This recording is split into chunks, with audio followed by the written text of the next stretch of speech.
liberté.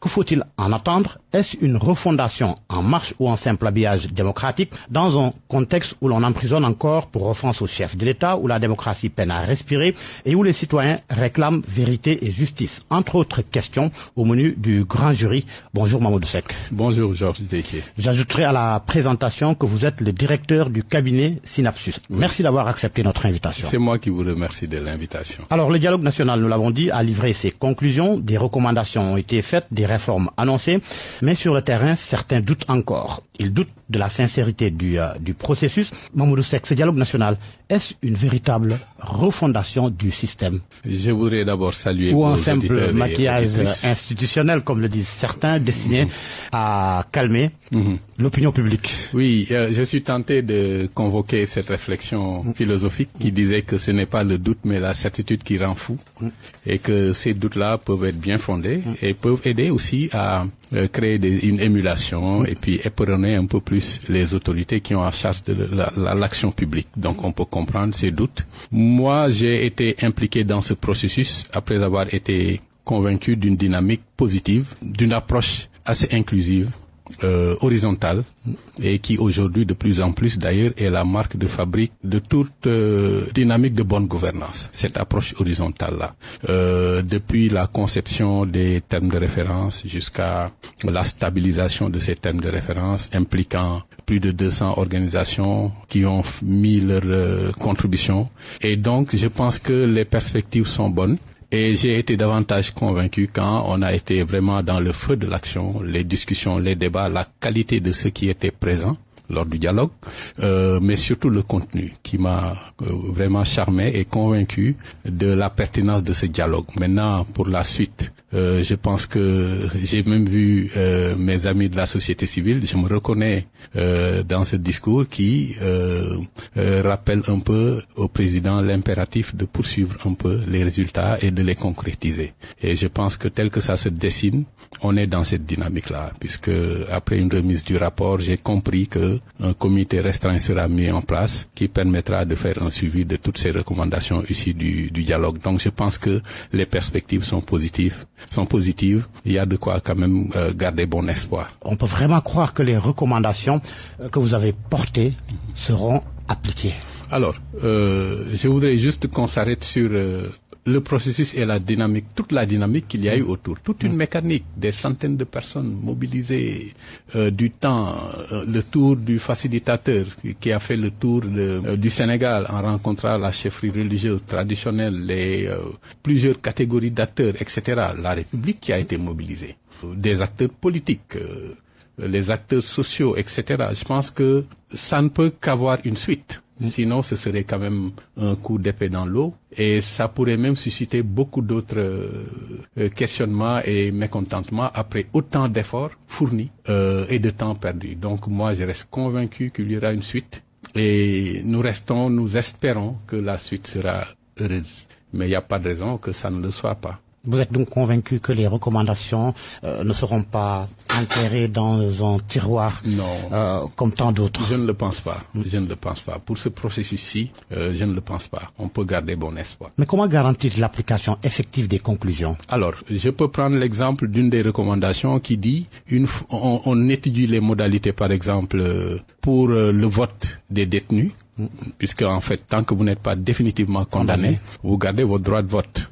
Et donc l'idée est de parachever un peu notre modèle électoral pour faire de sorte que personne ne soit exclu. Et c'est ce qui a motivé ce choix-là de s'arrêter sur ce point de discussion, le vote des détenus. Et l'accord de principe est là. Tout le monde est d'accord sur société civile, parti au pouvoir, opposition, les autres catégories d'acteurs, et avec à la clé une belle démonstration de la direction de l'administration pénitentiaire qui est venue dans les débats et qui nous a introduit le sujet pour camper le décor et décliner les enjeux. À la suite de ça, une fois qu'on a eu ce point d'accord, il a été expressément demandé qu'on poursuivre la discussion pour en définir les modalités et s'inscrire dans la perspective de la présidentielle. Et donc, qui parle de modalités, dit approche inclusive, implication de tous les acteurs, et ça a été expressément recommandé dans le document que les partis au pouvoir, de l'opposition, la société civile et les autres catégories d'acteurs soient impliqués dans la définition de ces modalités. Mais on peut bien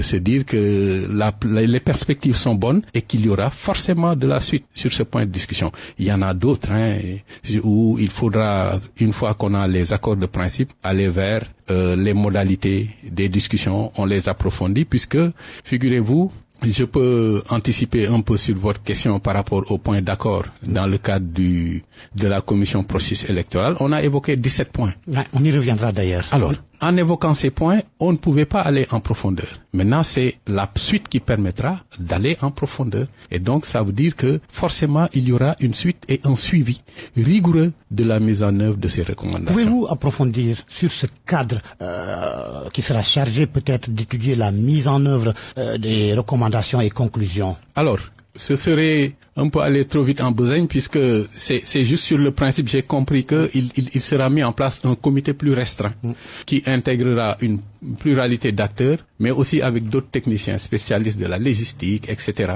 pour pouvoir maintenant approfondir. Je ne pourrais pas en dire plus, parce que ça ne relève pas de mes compétences, mais j'ai compris, sur la base des échanges que j'ai eus avec les responsables qui étaient là, le cabinet du président de la République, le facilitateur national, qui d'ailleurs l'a annoncé dans une autre émission, il y aura un comité restreint qui sera mis en place après la remise du rapport final pour maintenant concrétiser les décisions issues de ce dialogue-là. Est-ce que les parties prenantes au dialogue vont figurer dans ce comité? Oui, moi je pense que oui. Ce serait même risqué de ne pas les impliquer, puisque ils ont été quand même parties prenantes aux discussions et ont eu aussi le sens de la responsabilité et l'esprit d'ouverture pour acter des accords. On est sorti avec environ une trentaine d'accords, 25 ou 30. Mais tous ces accords-là, ça n'a pas été le fruit que d'une partie des acteurs. C'est une pluralité d'acteurs qui ont été là et qui ont acté ces accords-là. Il est évident qu'on les impliquera au moment de la concrétisation de ces recommandations. À quand la remise du rapport final, du rapport définitif? Je ne saurais vous dire. Je pense que des voix plus autorisées viendront vous donner le momentum. Mais pour le moment, je n'ai pas vraiment la date de remise. Je sais que nous sommes... Mais le rapport est bouclé. Oui. Le rapport définitif. Je viens aujourd'hui même de valider mes derniers comptes rendus aujourd'hui, qui a été remis au ministère de l'Intérieur. Et donc, la phase de finalisation du rapport est presque bouclée. Alors, vous l'avez dit, sur 18 points de discussion, la commission processus électoral, dont vous êtes le président, a acté un consensus sur 17. Un désaccord a été noté sur un point, désaccord sur les modes de scrutin aux élections législatives et territoriales. Sur ce point précis, l'opposition et la société civile sont d'accord pour la mise en place d'un cadre de discussion pour mener des simulations sur la base des résultats des élections législatives et territoriales de 2012 à 2024, ça figure d'ailleurs dans le rapport, afin d'avoir un système qui reflète le plus fidèlement le vote populaire, dites-vous, tout en garantissant une stabilité institutionnelle et la gouvernabilité du pays. La majorité, en revanche, propose que les modes de scrutin soient maintenus en l'état. Apparemment, la majorité a dicté sa loi. D'accord, on parle de dialogue, mais la majorité doit servir à quelque chose dans des concertations. Oui, c'est un point de désaccord qui ne veut pas dire qu'on a adopté la posture de la majorité. Ça a été un point de désaccord. Ça y ressemble. Mais ça... Et d'ailleurs, vraiment pour aller plus en profondeur sur ce point, qui a été une pomme de discorde assez importante, le facilitateur lui-même s'est engagé à porter personnellement ce point de désaccord auprès du président de la République. C'est dire que ce n'est pas définitivement acté que c'est la décision de la majorité qui va l'emporter. Il est possible que le président tranche. Oui, il y a beaucoup de points qui seront soumis à l'arbitrage du président de la République et il tranchera. Et sur ce point-là, comme vous le voyez, à y regarder de plus près, si on fait un arbitrage, on se rend compte que partie de l'opposition, mais aussi beaucoup d'organisations de société civile sont pour l'évolution de ce mode de scrutin-là. C'est dire que la décision n'est pas encore définitive. Ça ne veut pas dire vraiment que ce point d'accord ne veut pas dire qu'on va acter le statu quo. Il est probable que cela évolue à la suite d'un arbitrage du président de la République, c'est d'autant que le facilitateur lui-même s'est engagé à porter cela auprès du président de la République, personnellement. Alors, vous n'avez pas pu aborder les 3 points suivants, les points relatifs aux modalités de participation des candidats en détention aux élections, le régime juridique dérogatoire pour les élections anticipées, la révision des modalités de dépôt des candidatures, instaurer une enquête de moralité préalable au moment du dépôt de candidature. Arrêtons-nous un peu sur ce point. Quelle est sa pertinence? Alors, c'est une excellente question, puisque nous-mêmes nous la sommes posée. Figurez-vous que nous sommes comme vous, nous avons reçu les points de discussion à la suite d'un processus très long de revue et de validation des thèmes de référence. Donc nous, une fois qu'on a été retenus comme étant membre de la commission, on nous a présenté les points de discussion. Et on s'est posé des questions. Je vous donne un exemple. Le vote par procuration.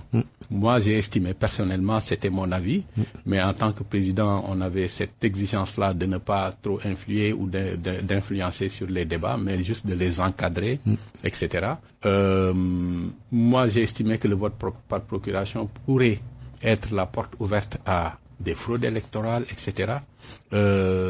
Et pouvait être même un recul par rapport à ce qu'on a pu avoir comme acquis électoral. Et une fois devant la commission, durant les travaux de la commission, c'est l'assistance elle-même qui n'a pas jugé de sa pertinence. Ce qui a fait que on a statué dessus, préférant le reporter aux prochaines discussions. C'est dire qu'il y a des points, comme vous le voyez, effectivement. Ça peut être une épée de Damoclès, ça peut nourrir des suspicions. Le casier judiciaire doit suffire.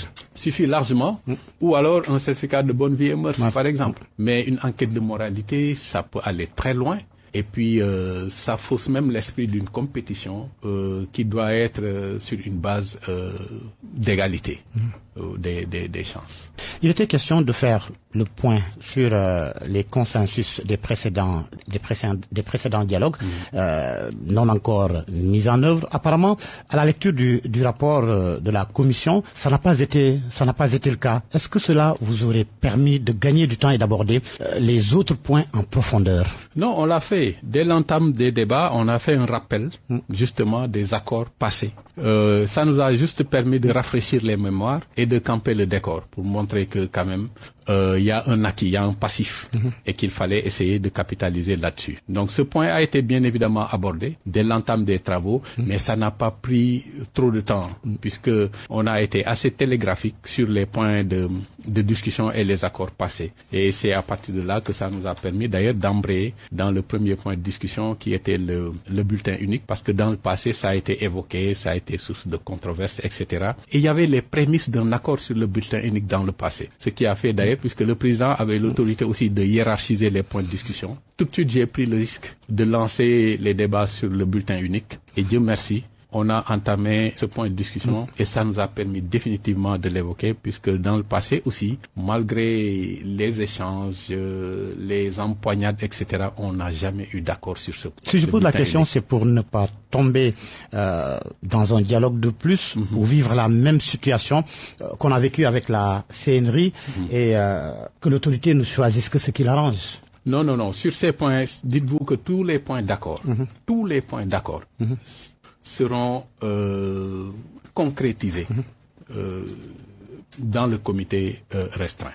Ça, je peux vous l'assurer. Maintenant, pour le reste, pour les désaccords, etc., bien évidemment, il est important de laisser ça entre les mains du président de la République qui va arbitrer. Et je ne pense pas qu'il arbitrera forcément en faveur de la majorité. Je reste convaincu qu'il cherchera aussi à avoir une posture équilibrée et garder cet esprit qui fonde généralement les réformes. Vous savez que généralement, quand on réforme, on cherche à répondre à 3 logiques. La première logique, c'est la logique de conservation du pouvoir.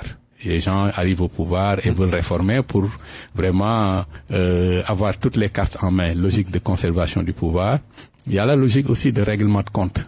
J'arrive au pouvoir, je me rends compte que certains m'ont tellement fatigué que je vais en découdre avec eux en amorçant des réformes qui seront en leur défaveur. Mais pour ce cas-ci, vous n'avez pas cette impression? Non, j'ai pas cette impression. Et la dernière logique, et je garde mon espoir, vous me direz que je suis assez candide, mais je garde bon espoir que c'est le dernier point que je vais évoquer qui va sous-tendre les réformes, c'est la logique de marquer l'histoire. Et on l'a vu dans certains pays, au détriment même de leur pouvoir, certains ont accepté d'amorcer des réformes qui, à l'arrivée, ont été en leur défaveur, mais c'était pour marquer l'histoire. Donc moi, je reste optimiste que cette logique-là pourra sous-tendre en tout cas toutes les réformes qui seront amorcées prochainement autour de toutes ces questions. Est-ce que l'absence du principal parti de l'opposition n'a pas été un point noir? Alors, ça, on aurait pu, comme l'idéal aurait été d'avoir le parti au pouvoir. C'est d'autant que l'Alliance pour la République, pardon, le parti qui quand même son chef avait initié ce dialogue-là. Donc, la journée du dialogue instituée par le président Macky Sall. On aurait vraiment apprécié qu'il fasse partie du dialogue.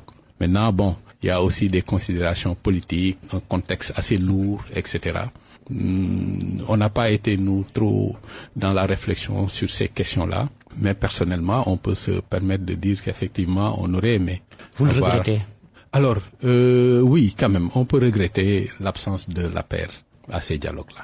Alors, peut le regretter. Quelles sont, selon vous, Mamadou Seck, les recommandations les plus urgentes à mettre en œuvre avant les prochaines élections? Alors, le bulletin unique, qui est quand même un accord historique, je pense que ce serait bien de pouvoir chercher à l'acter tout de suite. On a également le contrôle du fichier électoral. Contrôler le fichier électoral, prendre un décret pour contrôler, puisque l'article L49, le statut là-dessus, il est impératif aujourd'hui de lever les équivoques, de clarifier tout le débat autour du fichier, que certains jugent comme étant une boîte noire, donc aller vers son contrôle, prendre un décret pour le contrôle effectif du fichier électoral me semble important. Il y a un point assez crucial également, c'est la réforme de l'organe de gestion des élections. Ça, quand même, c'est un gros morceau. Et si on veut aller vers aujourd'hui des élections non contestées, sans prise de risque, etc., la commission réforme des institutions a statué là-dessus et a proposé l'évolution de l'organe de gestion vers une autre institution qui pourra intégrer toutes les étapes de gestion et de contrôle du processus électoral. Je pense que c'est des réformes aussi importantes à amorcer tout de suite. Il y a un point aussi, je suis en train de croiser les différents points de toutes les commissions. Eh ben, on allait venir d'ailleurs tout à l'heure sur l'autre commission, la commission réforme institutionnelle. Donc si on s'arrête à la commission processus électoral, pour moi l'autre urgence, c'est la dématérialisation du processus, puisque c'est un point important. Avec le digital, etc., les prospectivistes, on se rappelle, tablaient sur 64 milliards d'appareils connectés en 2018. Et en 2025, tablaient sur plus de 100 milliards d'appareils connectés à travers le monde. C'est énorme. C'est dire que si on ne s'inscrit pas dans cette dématérialisation, on risque de rater le train de l'histoire. Le versement des primo-votants dans le fichier électoral, après leur assentiment, bien sûr, parce que c'est bien dit dans le rapport, est-ce que cela est possible avant les locales? Le versement des primo-votants, automatique et hyper risqué, le versement automatique.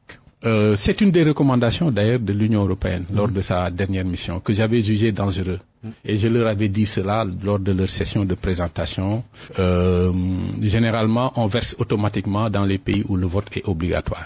Parce que on n'a même pas besoin de demander votre avis. Dès 18 ans, le vote est obligatoire. Je précise après le rassentiment, après le... Voilà. C'est sur la base du volontariat. Ouais. Maintenant, à partir de là, il n'est plus automatique puisque on vous demande votre avis. Ouais. Il est volontaire. Maintenant, la parade qu'on a trouvée ici, c'est de faire un versement, une inscription en permanence. On n'est plus sur les phases de révision ordinaire ou exceptionnelle où c'était encadré. Si c'est en période électorale, c'est encadré par un décret présidentiel. Et on a vu ce qui s'est passé dernièrement avec la révision exceptionnelle où on a tout encadré sur un mois, alors qu'on était resté 3 ans sans révision. Et finalement, à l'arrivée, on n'avait que 300 000 nouveaux inscrits, ce qui quand même était quelque part un problème, un casse-tête. On ne pouvait pas comprendre ça, alors qu'on sortait justement d'un recensement général de la population et qui culminait à 18 millions d'habitants et 74% de jeunes. On n'avait que 300 000 primo-votants après 3 années où nous sommes restés sans inscription. Donc, c'est dire que cette pratique-là qui revenait à canevasser les périodes de révision exceptionnelles et qui était vraiment pendue à la discrétion du président de la République d'un décret, ça saute maintenant. En permanence, les citoyens peuvent aller s'inscrire sur le fichier et ça aussi, c'est une avancée majeure qui pourra quelque part démocratiser davantage l'élection, excusez de la redondance, et ouvrir un peu ce processus aussi aux jeunes, ce qui est quand même une avancée majeure. Mamadou Seck, président de la commission processus électoral du dialogue national sur le système politique. Alors, l'autre commission, la commission réforme institutionnelle sur le système institutionnel du dialogue sur le système politique, a fait du 100%. Elle doit faire des jaloux, hein? Alors, je ne le pense pas. Je ne le pense pas. Puisque on était ensemble, ouais. C'est ça. C'était vraiment pas une compétition entre commissions. On peut considérer que c'est le dialogue qui a réussi cela. Et c'est positif. Maintenant, je voudrais clarifier une chose, c'est que l'absence de consensus n'est pas un échec non plus. Ça veut dire au moins qu'on a le mérite d'avoir posé le débat. Et d'ailleurs, il peut arriver des fois que une lumière sorte de ces contradictions-là. D'ailleurs, la vérité jaillit des contradictions. Donc, moi, j'ai estimé que c'était heureux. Par exemple, le débat autour du mode de scrutin, qui nous a pris une demi-journée, nous a permis d'aller en profondeur, jusque dans le détail, des types et des modèles de scrutin à travers le monde. On a été en Israël, en Allemagne, en Afrique, un peu partout en France, sur les circonscriptions électorales, etc. C'est dire que ça a toujours été utile, ces désaccords-là, puisque ça veut dire qu'on a été en profondeur. Maintenant, vraiment félicitations à cette commission qui, quand même, est parvenue à avoir 100% de consensus. Ça veut dire aussi que il peut arriver des moments où on tait nos divergences et on cible vraiment l'intérêt national. Une commission qui a été pilotée par le professeur Ahmed Ndiaye, entre autres points, la mutation du Conseil constitutionnel en Cour constitutionnelle, la création d'un organe indépendant de gestion des élections, qu'il s'agisse d'une CENI, en tout cas une structure qui doit remplacer la Sénat. La Sénat. Alors, beaucoup plus indépendante, beaucoup plus autonome dans l'organisation des élections. En quoi ces réformes jugées prioritaires peuvent renforcer la transparence démocratique?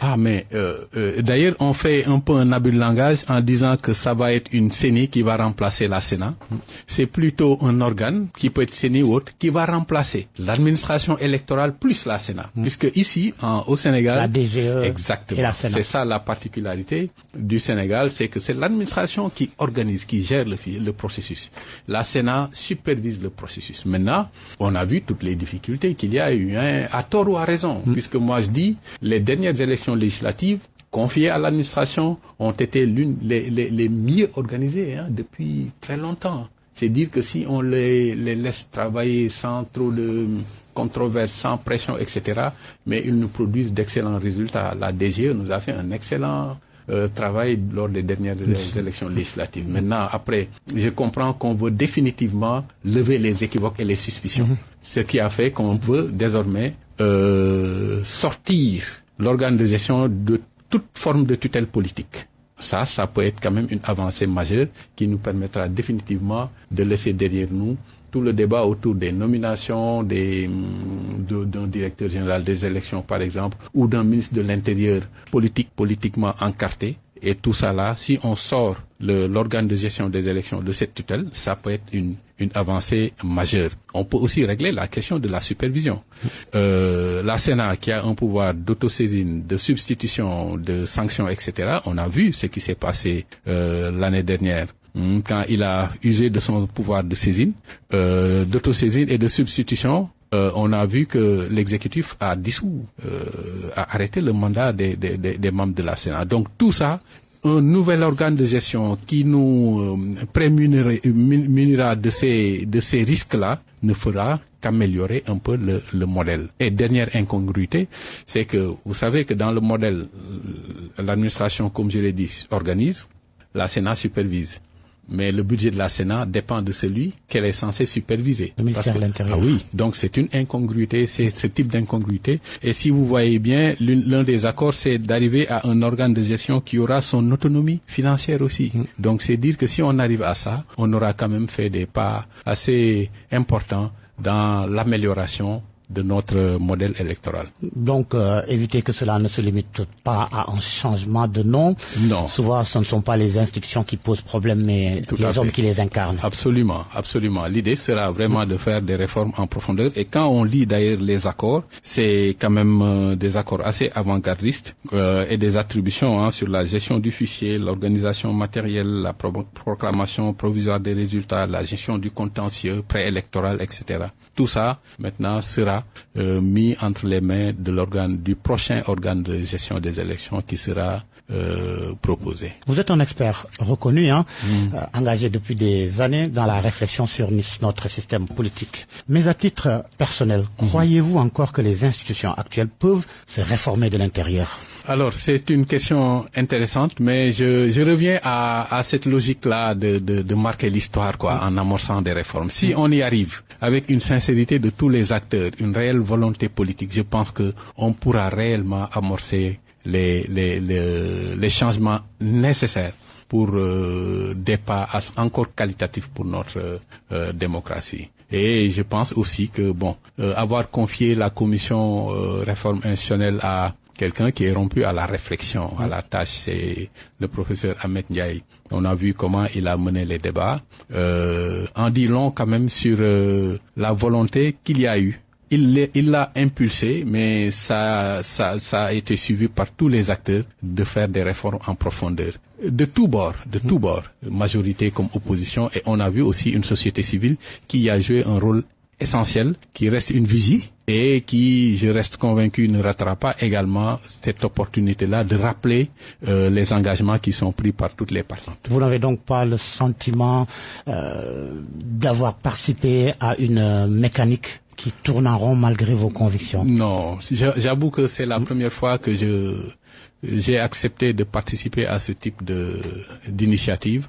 Et je le disais d'ailleurs au facilitateur quand on a fini le travail, je lui avais dit que sa présence m'avait rassuré, puisque c'est quelqu'un que j'ai pratiqué depuis longtemps, que je connais de par sa pondérance, sa tempérance, sa sincérité dans l'engagement. Mais au-delà aussi, j'ai été davantage convaincu quand j'ai été dans le secret des discussions et que j'ai vu les acteurs être là mobilisés de 9h à 18h, engagés sans pause, etc., sauf au déjeuner pour les Guyennes. Donc je pense que c'est des indices comme ça qui peuvent rassurer sur les bonnes perspectives. Mais certains disent, ceux qui sont de l'autre bord, en tout cas du côté de l'Alliance pour la République, soutiennent entre guillemets que le facilitateur est coloré. Je puis assurer que c'est pas le cas. Moi, je puis vous assurer que Cheikh Gueye est quand même quelqu'un de très équilibré, très équidistant par rapport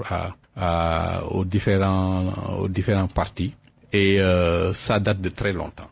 Je pense que Cheikh ne vendangerait jamais ce vécu-là, cette crédibilité bâtie sur une très longue durée pour des questions justes de conjoncture. Je reste convaincu et je peux vous assurer que pour l'avoir pratiqué, c'est quelqu'un de très équidistant. Que répondez-vous à ceux qui soutiennent que il s'agissait d'un dialogue pour les politiciens, un dialogue pour l'élite, la société civile, pas un dialogue sans le peuple? Alors, il faut d'abord remonter à l'approche, même si la par méthodologie. ailleurs il y a une plateforme dédiée aux populations qui a été mise en place par le facilitateur, par le dialogue. Tout à fait. Donc il faut voir la méthodologie, la validation des termes de référence. Nous-mêmes qui avons été mis devant le fait avec des points de discussion dont on a réfléchi sur la pertinence, c'est dire à quel point ça a été également laissé entre les mains de d'autres catégories d'acteurs. Ça, c'est un élément, la plateforme Jubanti. Je reste convaincu également que les résultats de cette plateforme, sur certains aspects, ça corrobore d'ailleurs certaines décisions, certains points d'accord. Mais également, moi, je reste convaincu que ces résultats-là de la plateforme vont peser sur la décision et l'arbitrage final du président de la République, qui peut ne pas refléter aussi une position de la majorité ou de l'opposition. Ça, c'est un élément. L'autre élément, mais c'est toutes les catégories d'acteurs qui étaient dans le débat. Si vous voyez un peu le rapport provisoire, on a tenu compte des positions de la société civile. Et je puis vous dire que je suis un avocat, je suis un produit de la société civile. Donc, on a tenu compte... Forum civil. Exactement, Forum civil, Gorée Institute, etc. Ouais. Donc, c'est dire que on a tenu compte de toutes ces voix discordantes là, parce qu'il est arrivé des moments où la société civile sur un point était avec la majorité, sur un autre point avec l'opposition, et des fois était totalement en porte-à-faux avec les positions des acteurs politiques. On a aussi eu les institutions qui étaient là, donc ce n'était pas qu'un débat entre acteurs politiques. La Sénat était là, la direction de l'automatisation du fichier, la cour d'appel, la médiature, le conseil constitutionnel, l'administration pénitentiaire, l'observatoire national de la parité, on avait le M23 qui était dans notre commission, on avait l'agence nationale de l'état civil, etc. C'est dire la pluralité d'acteurs qui étaient là. Et à chaque fois qu'il était nécessaire d'avoir un éclairage technique, on leur donnait aussi la parole. Donc c'est dire que ça a été quand même quelque chose d'assez holistique, assez ouvert, qui a permis quand même d'arriver à des points de consensus. Vous suivez le grand jury qui reçoit ce dimanche Mamadou Seck, président de la commission processus électoral du dialogue national sur le système politique. Alors, Mamadou Seck, aujourd'hui au Sénégal, un citoyen peut se retrouver en prison pour une simple critique du président. Le délit d'offense au chef de l'État est devenu, pour certains, une arme politique utilisée pour faire taire les voix discordantes, activistes, journalistes, opposants, entre autres, et pourtant on continue de parler de démocratie, d'état de droit, de dialogue. Comment justifier en 2025 qu'on puisse encore emprisonner quelqu'un pour des propos tenus sur un dirigeant politique? Pourquoi cette disposition qualifiée de liberticide n'a-t-elle pas été clairement remise en cause dans les travaux du dialogue national? Était-ce un tabou? Alors, d'abord, permettez que je fasse... J'ai deux lectures sur cette question de délit d'offense au chef de l'État, si on fait un peu une mise en perspective historique. Vous savez que c'est inspiré du droit français. Du droit français, oui. Et date de 1881. C'est dire à quel point ça remonte à des années. Et si on fait une petite rétrospective, le délit de 1881 à 1946... n'a fait l'objet que de 6 procès condamnations. Donc c'est dire que vraiment c'est quand même assez vieux et anachronique. Ça, il faut le reconnaître. Et sous la 4e République, on a vu que 2 procès. On convoque l'expérience française puisque c'est inspiré de la France. Et dire à quel point finalement même cette question n'a pas été au cœur des débats en France non plus. Et pourtant c'est pas les enfants de cœur dans le discours, dans les débats. Sous la 4e République, ce délit n'a fait l'objet que de 2 procès. C'est sous De Gaulle qu'on a vu que ça a été beaucoup brassé, convoqué, etc. Mais pour qui connaît De Gaulle, sa nature, etc., période post-Seconde Guerre mondiale, etc., avec les communistes, des résistants très durs, etc., De Gaulle n'a pas lésiné. On a frisé la centaine de délits d'offense au chef de l'État. Et sous la 5e République, Pompidou ne l'a utilisé que 2 fois. Et l'une, c'est parce qu'on soupçonnait sa femme d'avoir été impliquée dans des parties fines. C'était gênant quand même. Ce qui a fait que ce délit a été convoqué. Et sous la 5e République, sous Giscard d'Estaing, sous François Mitterrand, sous Chirac, sous Hollande, aucun président ne l'a utilisé. Et pourtant, ils ont fait l'objet de colibés, d'insultes, etc. On se rappelle de Jean-Erdern Allier, qui disait que le président Mitterrand est la plus grande imposture de l'histoire politique de la France. Ça, c'est une insulte très violente. Et Mitterrand a balayé d'un coup de main. Super menteur, Jacques Chirac. Qu'est-ce qu'on ne lui a pas dit? Voyez-vous. C'est que Sarkozy qui a encore introduit ce délit d'offense-là. quand il a insulté quelqu'un au salon de l'agriculture, casse-toi pauvre con, un des citoyens lui a rendu l'insulte et il a introduit un délit d'offense. Figurez-vous que ça a été la fin de ce délit d'offense-là, de ce délit-là en France, parce que le citoyen a été condamné à 30 € à verser à Nicolas Sarkozy, mais lui, il a continué le combat de principe en allant à la Cour de cassation et à la Cour européenne des droits de l'homme qui a abrogé en 2013 le délit d'offense au chef de l'État. Doit-on tendre vers ça au Sénégal? Je crois. Et je le dis, et ça me permet d'embrayer sur la deuxième clé de lecture, c'est que, vous savez, il y a un grand penseur, avocat aussi, suisse, qui disait que la liberté d'expression commence par l'immonde.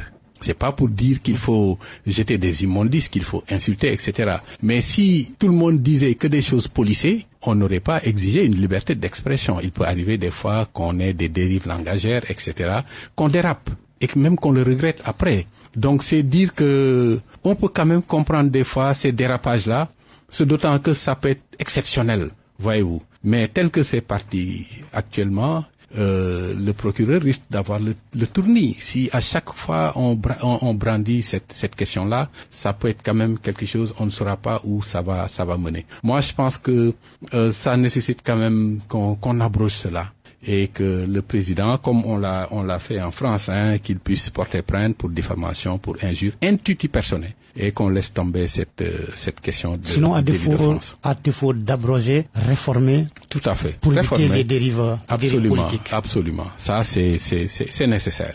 Alors, quelle lecture faites-vous aujourd'hui de la situation actuelle des libertés politiques au Sénégal? Je pose la question pas au président de la commission, mais à l'observateur que vous êtes, militant des droits de l'homme, membre de la société civile. Tout à fait. C'est quand même quelque chose, c'est devenu assez difficile. Et d'ailleurs, on entend quelques voix discordantes, la société civile, on entend Amnesty International et d'autres acteurs qui appellent justement à avoir un regard beaucoup moins rigide par rapport au traitement des libertés individuelles et collectives. Et d'ailleurs, si vous voyez un peu la commission droits de l'homme, démocratie, droits de l'homme et liberté, le nombre pléthorique qu'il y avait de participants et les débats très durs renseignent toujours sur un intérêt particulier que les citoyens adressent à ces questions de liberté. Et donc c'est essentiel, c'est d'autant que on est dans une période de dialogue, on a besoin quand même de lâcher du lest et d'être dans une phase d'accalmie un peu pour permettre de poursuivre dans le calme, la sérénité, les réformes en perspective. Seulement, on assiste à des emprisonnements. N'avez-vous pas l'impression des vagues d'emprisonnement, des vagues d'arrestation pour délits d'opinion, n'avez-vous pas l'impression qu'on est en train de criminaliser de fait certains délits d'opinion? Oui, c'est tout ce que je viens de dire. Ce qui n'est pas compatible avec une démocratie moderne. Oui, tout à fait. C'est ce que je viens de dire. Le Sénégal est en train d'amorcer un tournant assez important de son processus qui nécessite une pacification, une sérénité. Maintenant, à côté aussi, on appelle au sens de la responsabilité de toutes les parties prenantes. Parce qu'aujourd'hui aussi, on voit les insultes amplifiées par les réseaux sociaux, etc. Il y a cette 4e révolution industrielle qui est venue bousculer un peu nos paradigmes et nos schèmes de pensée, certaines réalités, ce qui fait que l'outil même est en train d'être très mal utilisé et qu'il faut peut-être s'arrêter un moment pour dépoussiérer, apporter les changements nécessaires et que toutes les parties prenantes également puissent pacifier l'espace politique et l'espace public. Sinon, on aura toujours ces difficultés-là. Et tant que le cadre juridique existe, qui punit, etc., on aura du mal à fermer les yeux. La justice aura du mal à ne pas appliquer la loi. Donc, il serait bien que les acteurs, d'abord une réforme, puisqu'on parle aujourd'hui de 4e génération, de droit de 4e génération, avec un certain nombre de libertés, qui sont consacrés d'ailleurs par la Constitution. Maintenant, ça nécessite quand même une sérénité de la part de tous les acteurs et des réformes également pour actualiser un peu, dépoussiérer nos cadres juridiques. Sauf que ceux qui défendaient la liberté d'expression hier la flétrissent, aujourd'hui la critiquent. Est-ce que on n'a pas de problème avec nos hommes politiques? C'est tout ce que le président François Mitterrand disait quand il disait que quand on est dans l'opposition, on trouve les institutions dangereuses et quand on y arrive, on s'y complaît. Ça, c'est presque le mal des acteurs politiques. Et je pense que il faut des postures beaucoup plus responsables et pour pouvoir amorcer les réponses et des postures plus sincères aussi pour que vraiment on puisse apporter les changements nécessaires pour le bien du Sénégal, parce que les enjeux sont ailleurs, hein. On parle aujourd'hui de l'intelligence artificielle, on parle de la transition énergétique juste, on parle de plus en plus de tous ces défis autour du développement. On n'a pas encore fini de les amorcer. Et donc si on se braque toujours sur ces questions-là qui risquent de nous amener à des années en arrière, ce serait quand même très dommage. Dernier chapitre de ce numéro du Grand Jury qui reçoit Mamadou Seck, politologue, président de la commission processus électoral du dialogue politique national. Comment personnellement évaluez-vous l'état actuel de la démocratie sénégalaise, notamment en matière de pluralisme politique? Ça nous permettra bien sûr d'évoquer un sujet sur lequel on attendait d'ailleurs les acteurs, les parties prenantes au dialogue national. Alors, la rationalisation. La rationalisation, tout à fait. Alors, j'ai une lecture assez équivoque sur l'état de la démocratie au Sénégal. Il faut d'abord dire que on a bâti quand même un État et une nation est venue s'y greffer. Donc on n'a pas connu cette crise de l'État-nation comme l'ont connu beaucoup d'autres États. J'ai pour habitude également de faire remarquer que le Sénégal a amorcé son processus de démocratisation 20 ans, plus de 10 ans avant la majorité des pays de l'Union européenne. Plus de 10 ans avant. C'est dire qu'on a été très en avance sur la question de la démocratisation, le pluralisme politique, etc.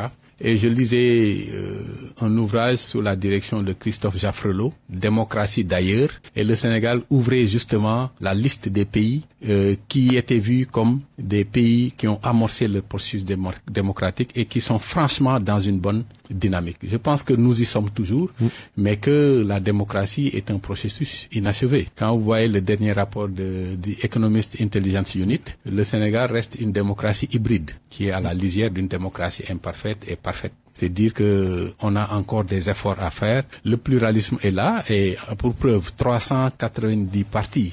Et pour ça aussi, moi souvent je change de perspective. La France a plus de 500 partis, contrairement à ce que les gens pensent. Est-ce que ça ne traduit pas aussi un dynamisme politique? Ça peut le traduire. C'est d'autant que pour les élections sont des tamis. Et à chaque fois, on parvient à le régler. Et le parrainage est venu encore nous aider à régler cette question-là. Maintenant, quand ce sera nécessaire de rationaliser, bien sûr, il faudra le faire parce qu'il y a d'autres implications, financement, par quel moyen? Le financement des partis politiques? Le financement, il peut y avoir aussi d'autres moyens de compétition électorale, etc. Appliquer rigoureusement la loi par le respect des rapports financiers, le respect des rapports d'activité annuelle, etc. Donc, je pense qu'il y a beaucoup de moyens par lesquels on peut arriver à rationaliser. Maintenant, parlant toujours de la démocratie sénégalaise, moi je dis je suis toujours optimiste, puisque historiquement le Sénégal quand même, même quand vous entendez dans le jargon populaire, pour nous qui sommes Wolof et qui dans l'inconscient, dans la conscience collective, mais même dans le jargon, le Wolof ne reconnaît pas la totalité. Il donne toujours une marge aux minorités. Fi ëpp bu ne fépp, c'est pas pour dire la totalité, mais fi ëpp c'est la plus grande part. Li ëpp c'est la plus, voyez-vous, c'est pas lépp, c'est li ëpp. Bi ëpp c'est pas bépp, c'est bi ëpp. C'est dire qu'on laisse toujours une opportunité aux minorités de s'exprimer. Donc c'est dire que les substrats d'une démocratie étaient là bien avant et nous sommes dans une bonne dynamique de les consolider. Maintenant, il y a d'autres penseurs qui pensent que une bonne démocratie, c'est aussi donner des moyens de subsistance aux populations. Voyez-vous.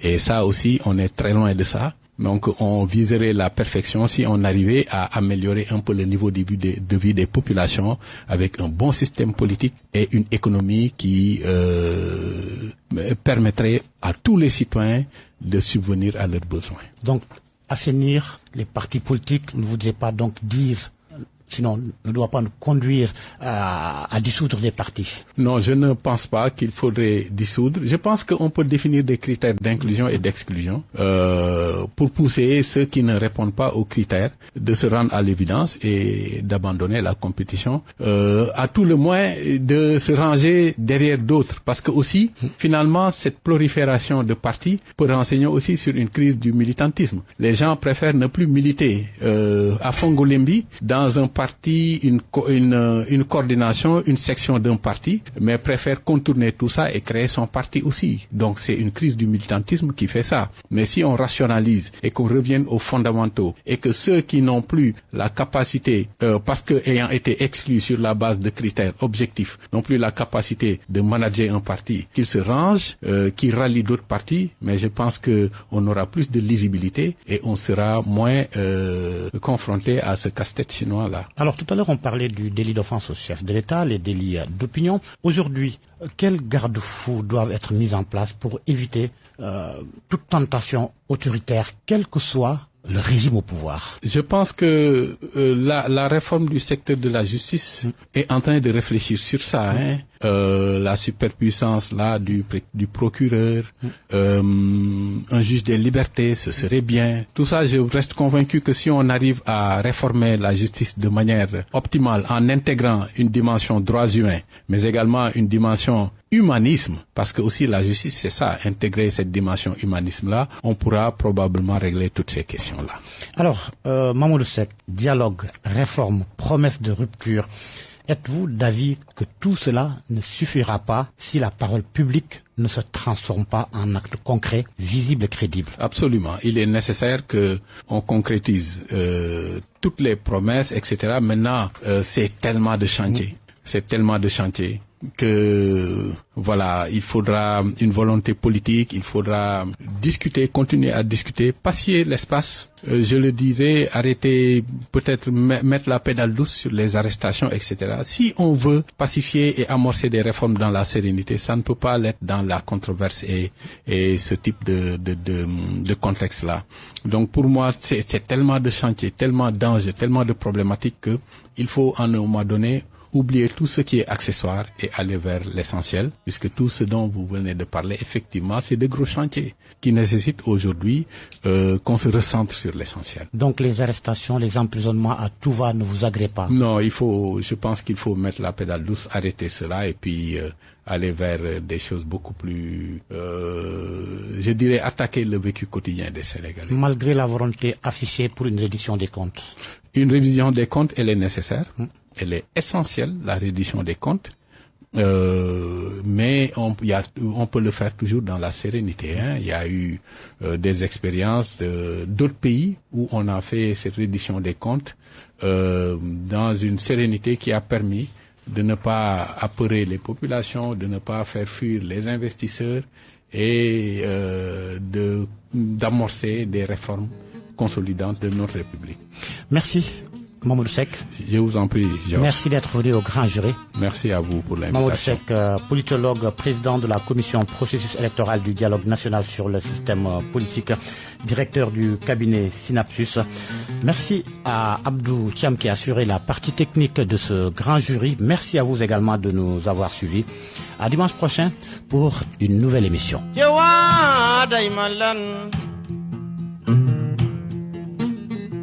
Himadan, he famous.